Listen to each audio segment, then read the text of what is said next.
నేటి వరకు మమ్మల్ని కాపాడి ఉన్నారు. ఈ సమయంలో తండ్రి మిమ్మల్ని ఆరాధించుటకై చేరి ఇంతవరకు కీర్తనలతో స్తుతించున్నాం. ఈ సమయంలో తండ్రి మీ గ్రంథాన్ని మేము పరిశీలన చేయబోతూ ఉంటుండగా సమయోచితమైన జ్ఞానంతో నింపి మీ పాత్రగా వాడుకునండి. వినగలిగిన చెవులను, గ్రహింపగల మనస్సును చేరువచ్చిన నిబిడ్లకు అనుగ్రహించమని, బలహీనులు ఎవరైనా ఉన్నట్లయితే అటు వారిని కూడా మీరు జ్ఞాపకం చేసుకోమని అడుగుతూ మీ ప్రియకుమారుడును మా ప్రభువైన యేసుక్రీస్తు వారి పరిశుద్ధమైన నామంలో ప్రార్థించి వేడుకొనుచున్నాము పరమ తండ్రి, ఆమేన్. కూర్చోండి.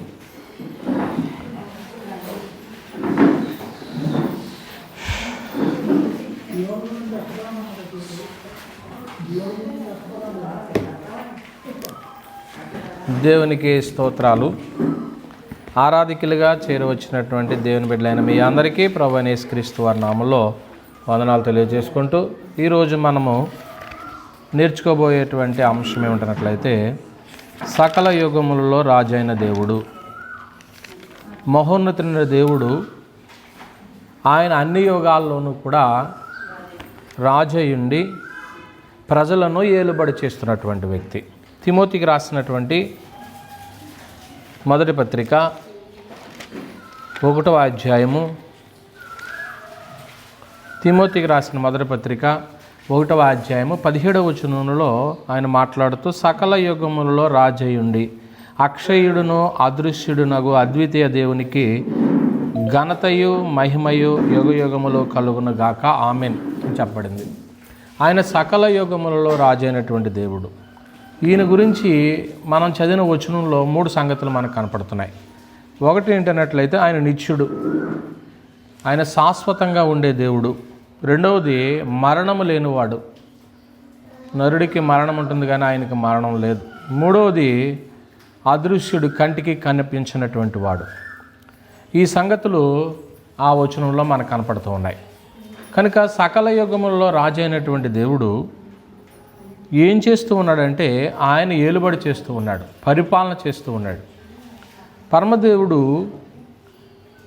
మరి భూమి మీద పరిపాలన అనేటువంటిది ఎందుకు చేస్తూ ఉన్నాడంటే తన ప్రజల యొక్క క్షేమం కోసం, తన ప్రజలైనటువంటి వారు క్షేమంగా ఉండాలని దేవుడు పరిపాలన చేస్తూ ఉన్నాడు. వారు ఎప్పుడూ కూడా క్షేమంగా ఉండాలి. దేవుని పిల్లలు మనమే, దేవుని పిల్లలు అని మన క్షేమం కోసమే ఆయన ఏలుబడి చేస్తున్నాడు. ఆయన ఏలుబడి అంతా కూడా మనం బాగుండాలని, మన స్థితి బాగుండాలని, జీవాన్ని, ఊపిరిని, సమస్తాన్ని ఇచ్చి నా పిల్లలకి ఏ లోటు రాకూడదు అని దేవుడు అన్నిటినీ కూడా దయచేస్తూ ఉన్నాడు. అలా దయచేస్తున్నటువంటి దేవుడు ఎవరు ఆయన అంటే నిత్యుడు, మరణం లేనివాడు, అదృశ్యుడు అంటే కంటికి కనిపించినటువంటి వాడు. ఇటువంటి మహాదేవుణ్ణి మనం ఆరాధన చేస్తున్నాం ఈరోజు. దేవుడైనటువంటి యెహోవా ఒక రాజ్యాన్ని హెచ్చించాలన్నా, ఒక దేశానికి ఐశ్వర్యం ఇవ్వాలన్నా ఆయనే ఇవ్వాలి. ఎందుకు ఇవ్వాలి అంటే ఆ దేశంలో, దేశం అంటే మట్టి కాదోయ్, దేశం అంటే మనుషులో అని అన్నట్లు తన ప్రజలైనటువంటి వారికి లోటు రాకూడదని ఆయన ప్రజలు ఏ ప్రదేశంలో అయితే ఉంటారో ఆ దేశాన్ని ఆయన హెచ్చిస్తాడు, ఆ దేశానికి ఆయన ఐశ్వర్యం ఇస్తాడు. ఆదికాండము 15వ అధ్యాయము, ఆదికాండము 15వ అధ్యాయము 13వ వచనంలో ఆయన నీ సంతతి వారు తమది కాని పరదేశమందు నివసించి ఆ దేశపు వారికి దాసులుగానుందరు. వారు 400 ఏండ్లు వీరిని శ్రమ పెట్టుదురు. వీరు ఎవరికి దాసులవుదురో ఆ జనమునకు నేనే తీర్పు తీర్చిదును. తరువాత వారు మిక్కిలి ఆస్తితో బయలుదేరి వస్తారని చెప్పేశాడు. తన ప్రజలైనటువంటి వారు అబ్రహామును పిలిచినప్పుడు అబ్రహాముని యొక్క సంతానాన్ని గురించి దేవుడు సెలవిస్తూ, నీ సంతానము 400 సంవత్సరాలు ఐగుప్తు దేశంలో బానిసత్వంగా ఉంటారు, వెట్టి పనులు చేస్తారు, కఠోరమైనటువంటి హింస ఎదుర్కొంటారు. మరి ఈ 400 సంవత్సరాలు కూడా పరిస్థితులు ఎలా ఉంటాయి అనేది భవిష్యత్తు దేవుడికి తెలుసు. భవిష్యత్తు తిరిగినటువంటి దేవుడు తన ప్రజల యొక్క క్షేమం కోసం వీళ్ళు వెళ్ళేటువంటి ఆ దేశానికి వీళ్ళు ఎక్కడికి వెళ్ళబోతారంటే, అబ్రహాముని పిలిచినప్పుడు మెసొపొతేమియాలో ఊరనే పట్టణంలో నుంచి పిలిచాడు, కానానికి వచ్చాడు. అక్కడి నుంచి మళ్ళీ వీళ్ళు ఐగుప్తుకి వెళుతున్నారు. ఐగుప్తులో ఎన్ని సంవత్సరాలు ఉండబోతారు? తన సంతతి 400 సంవత్సరాలు ఉండబోతారు.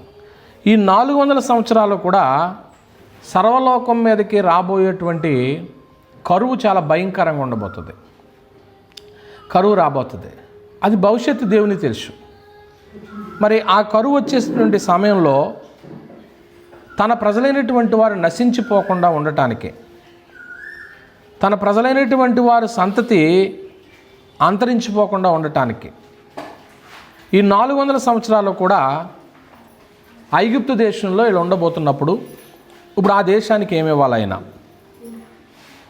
ఆ దేశానికి ఏమివ్వాలి అంటే, ఈ ప్రజలందరూ కూడా పోషించటానికి కావలసినటువంటి వనరులన్నీ దేవుడు ఏం చేయాలా? ఐగుప్తు దేశానికి ఇవ్వాలి. ఒకవేళ అది శత్రు దేశమైనా, దేవుణ్ణి ప్రేమించిన దేశమైనా, ఇప్పుడు తన ప్రజలైనటువంటి వారు అక్కడ ఉండబోతారు కాబట్టి సర్వలోకానికి అన్ని యుగాల్లోనూ కూడా అదృశ్యుడు, అక్షయుడు, ఏమండి నిత్యుడైనటువంటి దేవుడు ఏలుబడి చేయటానికి తన ప్రజలైనటువంటి వారి విషయంలో ఆయన మక్కువ కలిగినట్లుగా ఉన్నప్పుడు, ఎక్కడ ఉంటారో నా ప్రజలు ఆ దేశాన్ని నేను ముందు ఐశ్వర్యంతో హెచ్చించాలి, వాళ్ళకు లోటు రాకూడదు. ఐగుప్తును దేవుడు అత్యున్నత స్థాయిలో హెచ్చించేశాడు. ఎంత సంపదో, దేశంలో ఎక్కడ పండిన సంపద అంతా ఎక్కడికి పోయిందంటే ఐగుప్తుకి వెళ్ళిపోయింది. ఐగుప్తు తోలేశారు. అక్కడే ఉంది. ఎందుకంటే ఇవన్నీ కూడా యోసేపుకి దేవుడు ముందుగానే చెప్పాడు. కనుక ఈ సందర్భాలు మనం ఆలోచన చేస్తున్నప్పుడు ఈరోజు మనం ఏం ఆలోచన చేస్తున్నామంటే, సకల యుగములలో రాజు అయినటువంటి దేవుడు అంటే ఆయనే ఏలుబడి చేస్తాడు. తన ప్రజలైనటువంటి వారికి ఆయన ఏలుబడి చేస్తాడు. ఇప్పుడు ఆయన ఏలుబడిలో తన ప్రజలైన వారు ఇప్పుడు అన్య దేశంలోకి వెళ్ళబోతున్నారు. ఇప్పుడు అన్య దేశంలో ఉంటారు కాబట్టి ఇప్పుడు ఐగుప్తు దేశాన్ని దేవుడు దేంతో దీవించాలి? ఐశ్వర్యంతో దీవించాలి. గొప్ప సంపద ఐగుప్తుకి ఇవ్వాలి. అక్కడ ఎంతగా ఆయన ఇన్వాల్వ్ అయ్యాడు, ఆయన అందులో తన ప్రమేయం ఉంది అని మనకు అర్థమవుద్దంటే, పుట్టబోయేటువంటి పిల్లల విషయంలో కూడా ఆయన జోక్యం పుచ్చుకున్నాడు అని మనం ఎలా చెప్పగలం? ఆ సమయంలో ఐగుప్తులో 2 సంవత్సరాలు కలిగినటువంటి వయసు ఉన్నటువంటి పిల్లలందరినీ కూడా ఐగుప్తు రాజు ఏమన్నాడు? వాళ్ళని హతమార్చమన్నప్పుడు ఆ సమయంలో దేవుడు అనేటువంటి యెహోవా ఒక బిడ్డని సంరక్షించడం కూడా మనకు తెలుసు. ఎవరో? మోషే. మోషేయే కాదండి, ఇంకా అనేక మంది పిల్లలను ఆయన కాపాడాడు. తర్వాత వాళ్ళు చెప్తూ ఉంటారు, ఈ మంత్రస్థానులు ఫరో దగ్గరికి వెళ్ళినప్పుడు నేను పిల్లలనే ఆ యొక్క పురుట్లోనే మిమ్మల్ని హతమార్చమంటున్నారు కదా అంటప్పుడు, అప్పుడు వాళ్ళు ఇచ్చిన సమాధానం ఏంటో తెలుసా? ఐగుప్తు స్త్రీలు వంటి వారు కారు ఎబ్రీ స్త్రీలు. ఎబ్రీ స్త్రీలు ఎటువంటి వారు అన్నాడో? చురుకైన వారు. వారు చురుకైనటువంటి వారు. ఇదంతయు కూడా ఎవరి జోక్యంతో జరుగుతుంది? దేవుని జోక్యంతోనే జరుగుతుంది. అంటే ఆయన ఏలుబడి చేస్తున్నాడు అనే సంగతి మనకు అర్థమవుతుంది. ఆయన ఏలుబడి లేకోకుండా ఏది జరగదు. అది పొరుగు దేశమైనా, అది అన్య దేశమైనా, అది ఏ కుటుంబమైనా నువ్వు ఇష్టపడితే, నేను ఇష్టపడితే ఆయన ఏలుబడి కింద మనం ఉన్నప్పుడు ఆయన మేలు చేసేటువంటి వాడై ఉన్నాడన్నమాట అండి. మహోన్నతుని దేవుడు ఆయన ఆశ్చర్యకార్యాలు ఐగుప్తు దేశంలో జరిగించాడు. యాకోబు కుటుంబాల పక్షంగా, ఇశ్రాయేలు జనాల పక్షంగా ఆయన కార్యాలు జరిగిస్తూ ఉన్నాడు. సకల యుగంలో రాజు అయినటువంటి దేవుడు భూరాజులను ఆయన స్వాధీనంలో ఉంచుకుంటున్నాడు. ఎందుకంటే ఫిగరోమో మనుషులు కనపడతారు, కానీ ఏలుబడి చేసేది ఎవరో? దేవుడే. భూరాజ్యాల్లో మనుషులే కనిపిస్తారండి, కానీ మనకి కనిపించడానికి వీళ్ళే. కానీ వీళ్ళను కూడా దేవుడు ఎవరి స్వాధీనంలో ఉంచుకుంటాడు? దేవుని స్వాధీనంలో ఉంచాడు. పరిస్థితులు అనేటువంటివి ఆయన చేతిలో ఉంటాయి. ఆయన జోక్యం పుచ్చుకుంటాడు అన్నమాట అండి. యాకోబు కుటుంబీకులతో ఆయన ఉన్నాడనే సంగతి ఒక విషయం మనకు అర్థమవుద్ది. 12 మంది కుమారులు ఆయనకి. ఈ 12 మంది కుమారులలో యోసేపును చిన్న చూపు చూశారు. యోసేపును ఏమనేవారు? కలలకు అనేవాడు వచ్చుతున్నాడు అన్నారు. యోసేపు విషయంలో దేవుని సంకల్పం ఒకటి ఉంది. ఆ టైంలో యోసేపును అన్నలు ఎందులో పడేశారు? గుంటలో పడేశారు. అక్కడి నుంచి ఆయన ఐగుప్తుకి వెళ్ళిపోయాడు. ఐగుప్తుకి వెళ్ళిపోయి ఎన్ని బాధలు పడి వెళ్ళాడో మనకు తెలుసు. ఆ బాధలు పడినప్పుడు ఎంతగా ఏడ్చుంటాడండి. దేశం కాని దేశం, స్వజనులందరూ కూడా వదిలిపెట్టేస్తున్నారు. రక్త సంబంధిని కూడా అని చూడకోకుండా నన్ను ఎంతగా హింసిస్తున్నారేంటి అని ఎంత బాధపడిపోయి ఉంటాడు ఆ సమయంలో. ఏమండి, ఆదికాండము 45వ అధ్యాయము, ఆదికాండము 45వ అధ్యాయము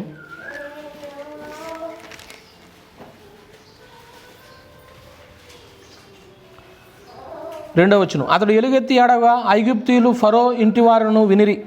అప్పుడు యోసేపు, నేను యోసేపును, నా తండ్రి ఇంకా బ్రతికి ఉన్నాడని అడిగినప్పుడు అతని సహోదరులు అతని సముఖమందు తొందరపడి అతనికి ఉత్తరం ఇవ్వలేకపోయేది. అంతలో యోసేపు, నా దగ్గరికి రండి అని తన సహోదరులతో చెప్పినప్పుడు వారు అతని దగ్గరికి వచ్చిరి.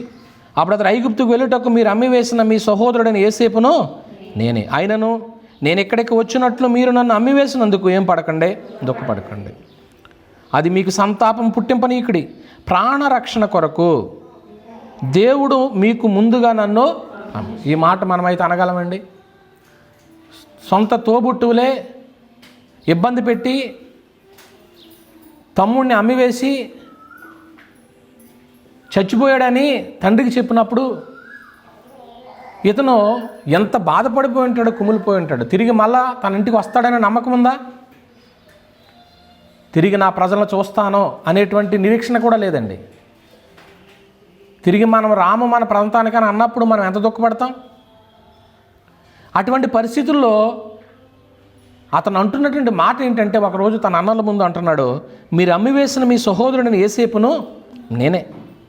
దేవుడే మీకు ముందుగా నన్ను ఇక్కడికి 2 సంవత్సరం నుండి కరువు దేశంలోనున్నది. సేద్యమైననో కోతైననో లేని సంవత్సరములు ఇంకా 5 వస్తాయి. మిమ్మల్ని ఆశ్చర్యకరంగా రక్షించి దేశంలో మిమ్మల్ని శేషముగా నిలుపుటకు ప్రాణముతో కాపాడుటకును దేవుడు మీకు ముందుగా నన్ను పంపించను. 8వ వచనం జాగ్రత్త గుర్తుపెట్టుకోండి. కాబట్టి దేవుడే కానీ మీరు నన్ను ఇక్కడికి పంపలేదు. కనుక దేవుడే పంపించాడంటే దాని అర్థం ఏంటండి? ఇక్కడ సకల యుగముల్లో ఆయన ఎవరు? రాజయ్యండి. తను ఏలుబడి చేస్తున్నాడు. తను ఏలుబడిలో యోసేపు అక్కడికి వెళ్ళాలి అని దేవుడు ముందుగానే ఏం చేశాడు? నిర్ణయం చేసినట్లు కనపడుతుంది. మనకైతే శ్రమలు కనపడుతూ ఉంటాయి. యోసేపు ఎంత ఇబ్బంది పడుతున్నాడు అనుకుంటాం. కొన్నిసార్లు మనం కూడా ఇబ్బందులు పడుతూ ఉంటాం. ఈ శ్రమల వెనక దేవుడు ఒక మంచి దినాలు ఇస్తాడనేటువంటి ఆ యొక్క విశ్వాసం కూడా మనకు ఉండాలి. మన విశ్వాసము ఎప్పుడైతే జారిపోతుందో, ఆ నాణ్యత క్షీణిస్తుందో, అందుకే మనం అనుకున్నటువంటి స్థితికి చేరలేకపోతున్నాం, ఆ దీవెనలు పొందుకోలేకపోతున్నాం. కనుక ప్రియమైన దేవుని వాళ్ళారా, ఆయన యోసేపు విషయంలో జోక్యం పుచ్చుకున్నాడు. దేవుడే నన్ను ఇక్కడికి పంపించాడు అంటున్నాడు. కీర్తన గ్రంథం 105వ అధ్యాయం 17వ వచనంలో, వారికంటే ముందుగా ఆయన ఒకరిని పంపెను. యోసేపు దాసుడిగా అమ్మబడిన వారి సంఖ్యల చేత అతని కాళ్ళు ఏం చేసిరి? ఇనుము చేత అతని ప్రాణమును. ఎంత బాధపడి ఉంటాడో ఆయన. ఇన్ని బాధలు పడినా కానీ దేవుని ఏలుబడిలో ఉన్నాను నేను అనుకున్నాడండి. దేవుని వేలుబడిలో ఉన్నాను అనుకున్నాడండి. అందువల్ల దేవుని ప్రజల యొక్క క్షేమం కోసం, ఒకవేళ అది కీడు ఎవరైనా ఉద్దేశించితే, మనకేదైనా హాని తలపెట్టాలనుకుంటే, మనము దేవుని యొక్క ఏలుబడిలో ఉన్నామనే సంగతి మనం మర్చిపోకూడదు. దేవుని యొక్క ఏలుబడిలో ఉండి దేవుడే మనల్ని నడిపిస్తున్నాడు అనేటువంటి సంగతి గుర్తుపెట్టుకోవాల్సిన అవసరం ఉందన్నమాట అండి. తన ప్రజల యొక్క క్షేమం కోసం దేవుడు ఐగుప్తుకి పంపించాడు. వాస్తవానికి వెళ్ళింది ఎంతమంది వాళ్ళు ఐగుప్తుకి? ఈ ఐగుప్తుకి వెళ్ళింది ఎంతమంది అండి? 70 మంది వెళ్ళారు. ఎంతమంది వెళ్ళారు? 70 మంది వెళ్ళారు. నిర్గమాకాండం 1వ అధ్యాయం 2-3 కలిసి ఉన్నాయి చూడండి. వీరిలో ప్రతివాడు తన తన కుటుంబంతో వచ్చిన యాకోబు గర్భమున పుట్టిన వారందరూ 70 మంది. అప్పటికి యోసేపు ఎక్కడ ఉన్నాడో ఐగుప్తులో ఉన్నాడు. యోసేపు అతని అన్నదమ్ములను ఆ తరము వారందరూ చనిపోయారు. ఇశ్రాయేలులు బహు సంతాపం గలవారే, అభివృద్ధి పొంది విస్తరించి అత్యధికముగా ప్రబలను. వారున్న ప్రదేశం వారితో నిండిపోయింది. వెళ్ళింది 70 మంది. అక్కడ 70 మంది కాస్త ఎంతమంది అయ్యారు?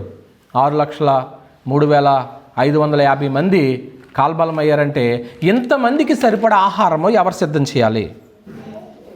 దేవుడే సిద్ధం. ఇప్పుడు సిద్ధం చేయాలంటే ఇప్పుడు ఐగుప్తు దేశాన్ని దేవుడు ఏం చేయాలి? దీవించాలి, ఐశ్వర్యం ఇవ్వాలి, అభివృద్ధి ఇవ్వాలి. అది ఒక శత్రు దేశమైనా కానీ ఆ దేశంలో ఇప్పుడు ఎవరు ఉండబోతున్నారు? అక్కడ తన ప్రజలు ఉండబోతారు. తన ప్రజలు ఉండబోతున్నారు కాబట్టి, తాను ఏలుబడి కింద ఉంటున్నారు కాబట్టి, ఆ ఏలుబడిలో ఉన్నటువంటి ప్రజల్ని సంరక్షించవలసిన బాధ్యత దేవునిది కాబట్టి దేవుడు ఐగుప్తు దేశాన్ని హెచ్చించాడనమాట. హెచ్చించి వాళ్ళకి కావాల్సినటువంటి సమృద్ధినంతటిని ఇచ్చాడు. ఏమండి? మరి అలాగూ వారిని హెచ్చించిన తర్వాత దేవుడు ఏలుబడి చేస్తున్నాడు అనటానికి మరో సంఘటనని మనము ఆలోచన చేయబోతుంటున్నాం. కాలక్రమంలో ఏం జరిగిందంటే దేవుడు యెషయా గ్రంథము 8వ అధ్యాయము, యెషయా గ్రంథము 8వ అధ్యాయము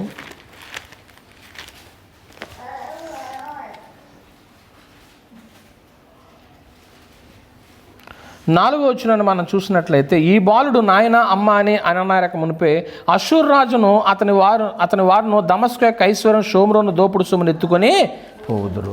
మరొక వ్యక్తిని ఆయన లేపబోతున్నాడు. ఈయన అషూరు రాజు, అషూరు దేశాన్ని దేవుడు ఇశ్రాయేలుల మీద లేపబోతున్నాడు మాట అండి. ఎందుకంటే తన ప్రజలైనటువంటి వారు దేవుని మాట విననప్పుడు దేవుడు ఎవరో ఒకళ్ళ చేతికి వాళ్ళని అప్పగిస్తూనే ఉన్నాడు. దీని అంతటినీ ఏం ఆలోచన చేస్తున్నామంటే, ఆయన ఏలుబడి జరుగుతుంది. సకల యుగముల్లో ఆయన రాజు, మనుషులు కాదు ఏలుబడి చేసేది, దేవుడే ఏలుబడి చేస్తున్నాడు అనే సంగతి మనకు అర్థమవుతుంది. ఇప్పుడు అషూరు రాజుకి దేవుడు ఏం చేశాడు అంటే బలమని ఇచ్చాడు, అధికారాన్ని ఇచ్చాడు, ఆధిపత్యాన్ని ఇచ్చాడు. ఇచ్చి 10వ అధ్యాయము యెషయా గ్రంథం 10వ అధ్యాయము 5వ వచనము, అష్షూరులకు శ్రమ, వారు నా కోపమునకు సాధనమైన దండము, నా దుడ్డుకర్ర, నా ఉగ్రత వారి చేతిలో ఉన్నది. అంటే ఇప్పుడు అష్షూరీయులను దేవుడు రేపుతున్నాడు, అష్షూరీయులకు ఆధిపత్యాన్ని ఇస్తున్నాడు, వాళ్ళని దేవుని ప్రజల మీదకి రేపుతున్నాడు. అంటే ఇప్పుడు అష్షూరీయులకి కూడా దేవుడు అధికారం ఇస్తున్నాడు. అంటే అధికారం ఎవరి చేతిలో ఉన్నట్టు? అదే కదా దాని అర్థం. ఆయన సకల యుగంలో రాజయ్యండి. ఒకనాడేమో ఐగుప్తు దేశంలో ఉన్నటువంటి ఫరోకి అధికారాన్ని ఇచ్చాడు తన ప్రజలను పరిపాలించడానికి. ఆ ప్రజల మాట విననప్పుడు, వాళ్ళ ఇష్టానుసారంగా బ్రతుకుతున్నప్పుడు కొన్నిసార్లు చూడండి, మన ఇష్టమే నెరవేర్చుకుంటాం కానీ దేవుని ఇష్టాన్ని ఎక్కడా అలా నెరవేరుస్తున్నప్పుడు దేవుడు ఖచ్చితంగా ఎవరొకరి చేతికి ఏం చేస్తాడు? మనల్ని అప్పగిస్తాడు. మన ఇష్టం ఎప్పుడూ నెరవేర్చకూడదు. అందుకే యేసుక్రీస్తు ప్రభు వారు కూడా ఈ లోకానికి వచ్చినప్పుడు ఆయన అన్నాడు, నీ చిత్తము నెరవేర్చుటకు నేను వచ్చి ఉన్నాను. గ్రంథపు చెట్టులో నన్ను గురించి రాయబడిన ప్రకారము నీ చిత్తము నెరవేర్చుటకు నేను వచ్చి ఉన్నాను. కనుక దేవుని చిత్తాన్ని మనం ఎత్తుక్కోవాలి, దేవుని చిత్తాన్ని నెరవేర్చేటువంటి వారంగా మనం ఉండవలసినటువంటి అవసరం ఉందన్నమాట అండి. ఇప్పుడు అష్షూరు దేశానికి దేవుడు అధికారాన్ని ఇచ్చేసాడు. ఎందుకని? 6వ వచనంలో, భక్తిహీనులకు జనుల మీదకి నేను వారిని పంపి. భక్తిహీనులు ఎవరు? ఇప్పుడు ఎందుకని? ఇశ్రాయేలు భక్తిహీనులు. ఇశ్రాయేలు ఎవరు? దేవుని ప్రజలు. అంటే దేవుని ప్రజలు భక్తిహీనులు అయినప్పుడు దేవుడు ఎవరో ఒకరి చేతికి ఏం చేస్తున్నాడు? వాళ్ళని అప్పగిస్తూ ఉన్నాడు అన్నమాట. దోపుడు సొమ్ము దోచుకున్నటకును, కొల్లపెట్టుటకును, వీధులను త్రొక్కించుటకును, నా ఉగ్రతకు పాత్రలకు జనులను గూర్చి వారికి ఏం చేస్తున్నాను? నేను ఆజ్ఞాపిస్తున్నాను. ఇలా నా మాట వినట్లేదు కాబట్టి, వాళ్ళ ఇష్టమే నెరవేర్చుకుంటున్నారు కాబట్టి నువ్వు వెళ్ళు అని దేవుడు అష్షూరీయులకి వాళ్ళకి బలాన్ని ఇచ్చేసాడన్నమాట అండి. వాళ్ళు వచ్చి ఏం చేస్తారంటండి? తన సైన్యంతో వచ్చి యూదా దేశం మీదకి దోపుడు సొమ్ము దోచుకుంటారు, కొల్ల పెడతారు, వీధులు తొక్కిస్తారు. ఏమండి? ఇవన్నీ కూడా వాళ్ళు జరిగిస్తారనేటువంటి సంగతి మనకు అర్థమవుతూ ఉంటుంది. అయితే 12వ వచనాన్ని ఒకసారి మీరు చూసినట్లయితే నేను చదువుతున్నాను చూడండి. కావున సియోను కొండ మీదను యెరూషలేము మీదను ప్రభు తన కార్యమంతా నెరవేర్చిన తర్వాత, అంటే దేవుడు కొద్ది రోజులు కొందరి చేతికి అప్పగిస్తున్నట్లు కనపడుతూ ఉంటుంది. అంటే ఇప్పుడు ఇశ్రాయేలు ప్రజల్ని గతంలో 400 సంవత్సరాలు ఎవరి చేతికి అప్పగించారు? ఫరో చేతికి. ఇప్పుడు ఎవరి చేతికి అప్పగిస్తున్నాడు? అశ్షూరీయులకి. అశ్షూరీయులకి తను అప్పగించిన తర్వాత, తన కార్యమంతయు నెరవేర్చిన తర్వాత, తను ఏమైతే అనుకుంటాడో అన్నీ ఏమవ్వాలా? నెరవేరిన తర్వాత, నేను అశ్షూరు రాజు యొక్క గర్వము వలన, హృదయ గర్వము వలన ఫలమును బట్టి, అతని కన్నుల అహంకారపు చూపులను బట్టి అతన్ని శిక్షించను. ఎందుకని శిక్షించనంటున్నాడు? అశ్షూరు రాజుతో పని అయిపోయిందనా, లేకపోతే అశ్షూరికి గర్వం వచ్చిందనా? అది నీ గర్వం ఎప్పుడైనా కానీ నేను అణిచేస్తుంది. నా గర్వం ఎప్పుడైనా కానీ నన్ను అణిచేస్తుంది. నాశనానికి ముందు ఏమి నడుస్తుంది? గర్వం. ఎందుకంటున్నానంటే ఈ మాట, దేవుడు వాళ్ళకి కొన్ని హద్దులు ఇచ్చాడు. హద్దుల ప్రకారంగానే మనం ఉండాలి. హద్దులు దాటిపోయామనుకో ఎగస్ట్రాకి పోకు అంటారు. అప్పుడప్పుడు తోక ఏమవుతుంది? కత్తిరించబడుతుంది. అప్పుడప్పుడు అంటూ ఉంటారు, ఏంటి నువ్వు కొంచెం ఎగస్ట్రాలు చేస్తున్నావేంటి? నిజంగా అంటే ఇక్కడ ఉన్నటువంటి మీరు అందరూ కూడా మంచివాళ్ళు కాబట్టి, వాక్యం ఎరిగినవారు కాబట్టి, మీ హద్దు ఎక్కడ దాకా ఉంటుందో అక్కడ దాకా ఉంటారు. మీరు ఏదైనా ఎగస్ట్రా చేశారనుకోండి, దేవుడు ఒకవేళ సువార్థికుడు ఏ మాట అనబోనా కానీ మిమ్మల్ని ఎక్కడ కత్తిరించాలో దేవుడు అక్కడ కత్తిరిస్తాడు మాట అండి. నన్నైనా మిమ్మల్ని అయినా కానీ దేవునికి తెలుసు మాట అండి. ఎందుకంటున్నానంటే ఇక్కడ దేవుడు అశ్షూరు రాజుకు ఒక మాట సెలవిచ్చాడు. ఏమన్నాడు? సొమ్ము దోచుకో, కొలబెట్టు, భయపెట్టు, వీధులను త్రొక్కించు. అక్కడ వరకే ఇచ్చాడా? 6వ వచనం, భక్తిహీనులకు జనం మీదకి నేను వారిని దోపుడు సొమ్ము దోచుకో, కొలపెట్టు, భయపెట్టు, వీధులను త్రొక్కించు. అక్కడ వరకే. అయితే 7వ వచనంలో అతడు ఏమంటున్నాడు చూడండి. అయితే అతడు అలాగ అనుకున్నాడు, అది అతని ఆలోచన కాదు, నాశనము చేయవలననియు. అంటే ఇప్పుడు నాశనము చెయ్యాలని దేవుడు అతనికి అధికారాన్ని ఇచ్చాడా? భయపెట్టమని అధికారం ఇచ్చాడా? అందరు ఇక్కడ లేరనే సంగతి నాకు అర్థమైంది. భయపెట్టమని అధికారం ఇస్తే ఇతను ఏమంటున్నాడు? నాశనం. అంటే నీ హృదయంలో ఏమొచ్చింది? నీకు గర్వం వచ్చింది. హృదయంలో గర్వం వచ్చింది. దేవుడు కొన్ని హద్దులు ఇస్తాడన్నమాట అండి. నువ్వు ఏది చేయాలో అది వరకే చేయాలి. ఏమండి? అది దాటి మనం పోయామనుకోండి, ఇదిగో అశ్షూరు దేశపు రాజుకి పరిగినటువంటి పరిస్థితేనండి. ఏమంటున్నాడండి 12వ వచనంలో, కావున సీయోను కొండ మీదను యెరూషలేము మీదను ప్రభు తన కార్యమంతా నెరవేర్చిన తర్వాత నీ తాట తీస్తా. ఎవరన్నాడు? అశ్షూరు రాజు. అయిపోయింది నీ చరిత్ర. నీ చరిత్ర అయిపోయింది. ఎందుకంటే నీ హృదయంలో ఏమొచ్చింది? గర్వం వచ్చింది అంటున్నాడు మాట అండి. గర్వం వచ్చింది అంటున్నాడు. అతని గర్వాన్ని బట్టి ఏం జరిగిందో తెలుసా? యెషయా గ్రంథము 37వ అధ్యాయము, యెషయా గ్రంథము 37వ అధ్యాయము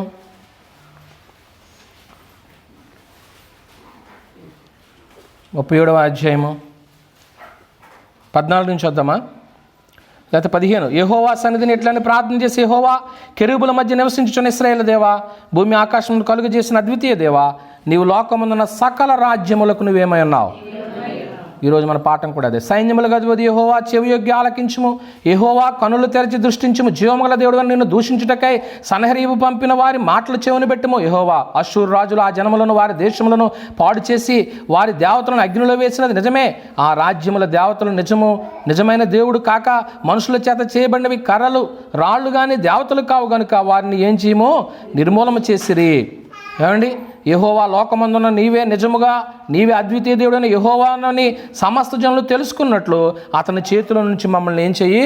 రప్పించుము అని మాట్లాడుతూ 33వ వచనానికి వచ్చేస్తాం. కాబట్టి అశ్షూరు రాజును గురించి యెహోవా సెలవిచ్చింది ఏమనగా, అతడు ఈ పట్టణంలోనికి రాడు, దాని మీద ఒక బాణమైనను ప్రయోగింపడు. ఎందుకు ప్రయోగించడు? అశ్షూరు రాజు మన ఎక్కడో కానీ మీకు వాక్యం చెప్పాను, ఎవరింటి దగ్గర గుర్తులేదు నాకు. ఏమండి? అశ్షూరు రాజు గురించి ఒక సందేశాన్ని మీకు ఇచ్చాను.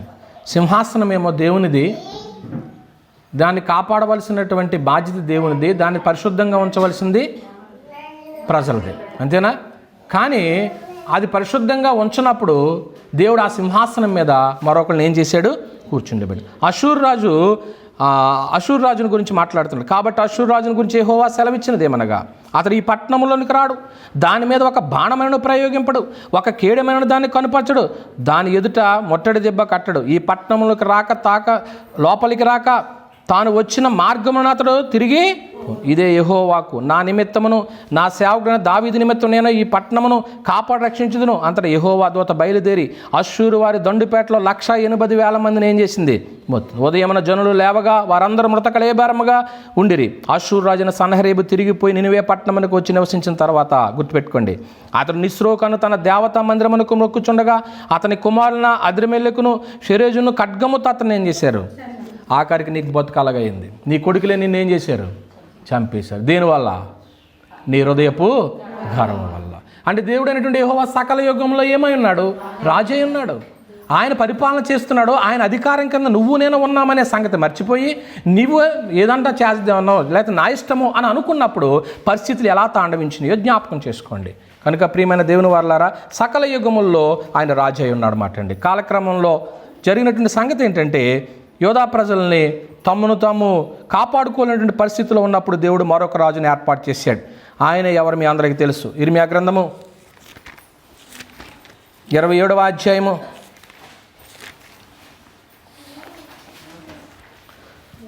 5వ వచనం. అధిక బలము చేతను చాచిన బాహు చేతను భూమి మీద నరులను జంతువులను నేనే సృజించి ఎవరికి ఇచ్చుట న్యాయమని నాకు తోచునో వారికే ఇచ్చును. దేవుడు ఎవరికైతే ఇవ్వాలనుకుంటున్నాడో భూరాజ్యాలు వాళ్ళకి ఇస్తాడట అండి. ఏమండి, ఇప్పుడు రేపొద్దున మీరు అందరూ కూడా మీ యొక్క హక్కు ఏమండి ఏం చేస్తారు? వినియోగించుకుంటారు.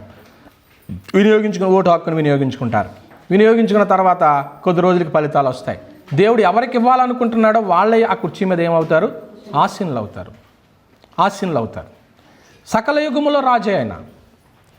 సకల యుగంలో రాజు అండి. ఎవరికి అధికారం ఇవ్వాలనుకుంటున్నాడో వాళ్ళకి ఇస్తాడు. ఇప్పుడు అధిక బలము చేతను చాచిన బాహు చేతను భూమి మీదను నరులను జంతువులను నేనే సృజించి ఎవరికిచ్చుట న్యాయమని నాకు తోచునో వారికే.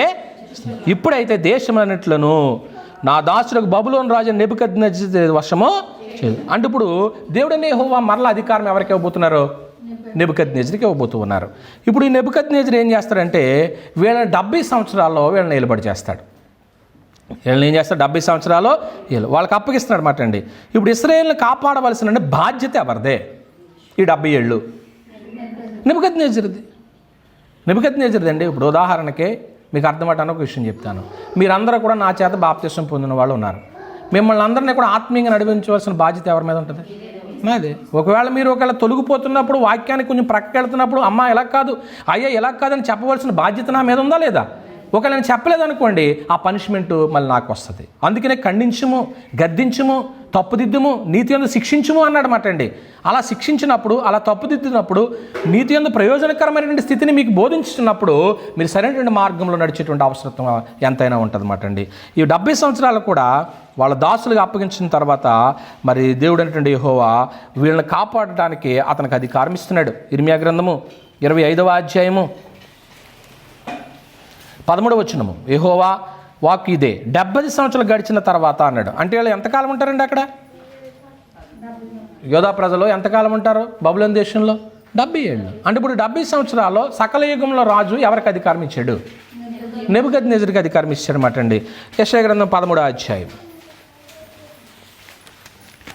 యెషయా గ్రంథము 13వ అధ్యాయము 17వ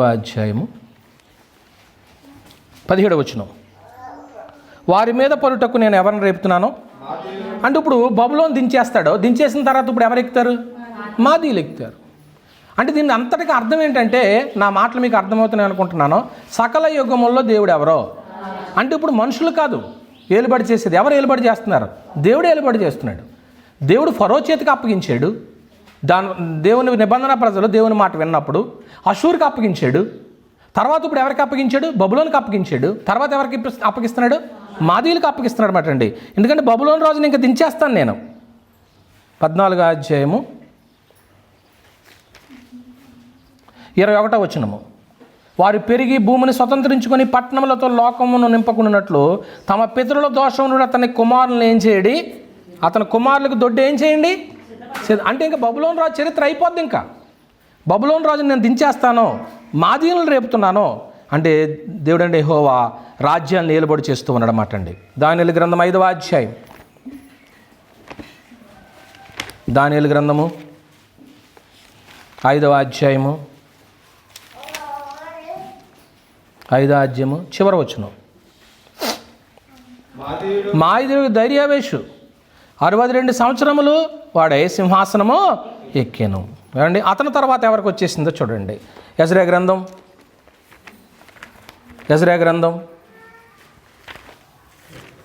1వ అధ్యాయం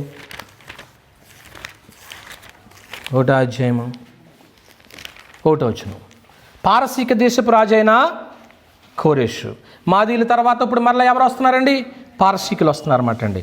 పారసీక దేశాలకి మళ్ళీ దేవుడు ఏం చేస్తున్నాడంటే వాళ్ళని అప్పగించబోతూ ఉంటున్నాడు అన్నమాట అండి. దానియేలు గ్రంథము 4వ అధ్యాయం.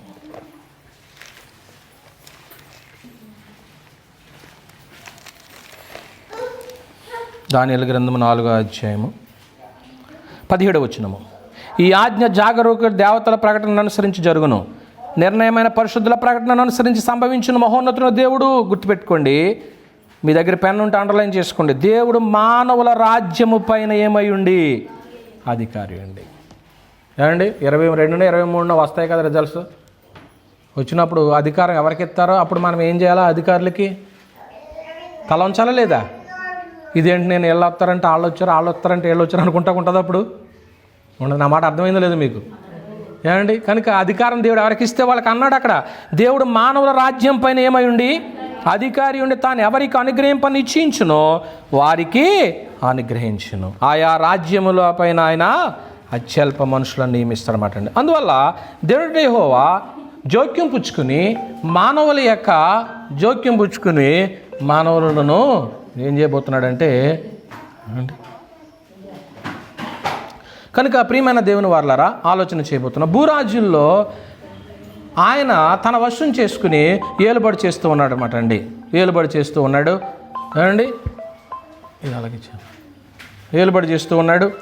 భూరాజులు ఒకవేళ దేవుని మాట విననప్పుడు వాళ్ళని గద్దించి శిక్షించి తన ప్రజల్ని ఏలుబడి చేసేలా చేస్తూ ఉన్నాడు అనమాట అండి. కనుక చివరిగా మనం ఏం ఆలోచన చేస్తున్నామంటే, ఇప్పటిదాకా మనం ఏం ఆలోచన చేసాం? మానవుల రాజ్యం పైన దేవుడు ఏమై ఉన్నాడు? అధికారి ఉన్నాడు. అధికారం ఒకళ్ళ తర్వాత ఒకళ్ళకి ఇస్తున్నాడా లేదా?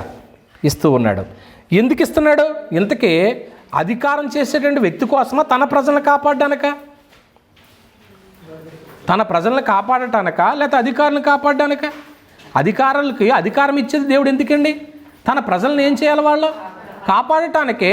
ఆ దేశానికి ఏమి ఇస్తున్నాడు? ఒక సంపద ఇచ్చినా, ఒక ఐశ్వర్యం ఇచ్చినా ఆయన అందుకే ఇస్తున్నాడు. ఐగుప్తు దేశానికి ఎక్కడ లేని సంపద ఎందుకు ఇచ్చేసాడంటే, సుమారు వెళ్ళింది 70 మంది అయినా కానీ 6 లక్షల పైచీలకు జనానికి అక్కడ ఏం కావాలి? ఆహారం కావాలి. కాబట్టి ఐగుప్తు దేశాన్ని ఏం చేశాడు? బహు అభివృద్ధి చేసేసాడు అన్నమాట అండి. ఇలాగూ మాట వినని ప్రతిసారి కూడా దేవుడు తన నిబంధన ప్రజలను ఎవరొకరి చేతికి అప్పగిస్తున్నాడంటే, ఏలుబడి చేసేది ఎవరో అది గుర్తుపెట్టుకోండి. ఏలుబడి చేసేది దేవుడు. మనం ఆయన ఏలుబడిలో ఉన్నామని గుర్తించాలి. ఇలాగ తన ప్రజల్ని అష్షూరు రాజుకి అప్పగించినప్పుడు అష్షూరు రాజు ఏమనుకున్నాడు? సన్హెరీబు ఏమనుకున్నాడు? అబ్బే, నాకు బలం వచ్చేసింది, అధికారం అంతా నాది, దేవుడిచ్చాడని మర్చిపోయాడు. అచ్చిపోయి హద్దులు దాటి ఏం చేశాడు? తను బిహేవ్ చేశాడు. అప్పుడు అష్షూరు రాజుని చెప్పండి ఏం జరిగింది? తన కొడుకులే ఏం చేశారు? దేవతా గుడిలోకి వెళ్ళి మొక్కుతుండగా వాళ్ళ కొడుకులే ఏం చేశారు? చంపేశారు. దేవుని అధికారానికి, దేవుని చిత్తానికి నువ్వు నేను ఎప్పుడైనా వ్యతిరేకంగా తిరిగినప్పుడు పరిస్థితులు తీవ్రంగా ఉంటాయనేటువంటి సంగతి మనకు అర్థమవుతూ ఉంటుంది. కనుక దేవుని చిత్తానికి మనం తల వంచవలసిన అవసరం ఉంది. తర్వాత బబులోను రాజు చేతికి అప్పగించాడు. బబులోను రాజు దేవుని మాట వినలేదు. అతని పని అయిపోయింది. 70 ఏళ్ళు అయిపోయిన తర్వాత వాళ్ళని క్షేమంగా తీసుకొచ్చాడు. కానీ ఇతను మారలేదు. అప్పుడు దేవుడు ఏం చేశాడు? గడ్డి మేయించాడు అన్నమాట. పశువులు ఏం వేసాడు?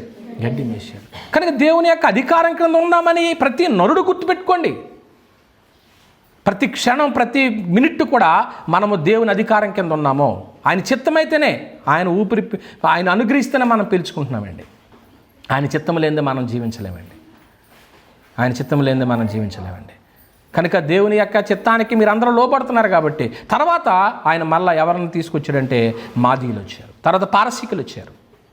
ఏమండి, వీళ్ళందరినీ కూడా దేవుడు తన రాజ్యం మీద కూర్చోబెట్టుకుంటూ తన ప్రజలైనటువంటి వారి క్షేమం కోసమో వాళ్ళకి అధికారాన్ని ఇస్తున్నాడు. చివరగా ఈ రాజ్యాలన్నిటినీ కూడా ఎవరికి అప్పగించేశాడో తెలుసా? తన కుమారుడికి అప్పగించాడు. ఇంక ఇప్పుడు మనుషులకి ఇవ్వడం, ఇంకా మనుషులకి ఇచ్చే అవకాశం లేదు. ఇప్పుడు ఈ రాజ్యాలన్నిటినీ కూడా ఏలుబడి చేసిన అధికారము ఎవరికి ఇచ్చాడు అంటే ఎఫెసీయులకు రాసిన పత్రిక 1వ అధ్యాయము. ఎఫెసీయులకు రాసిన పత్రిక 1వ అధ్యాయము.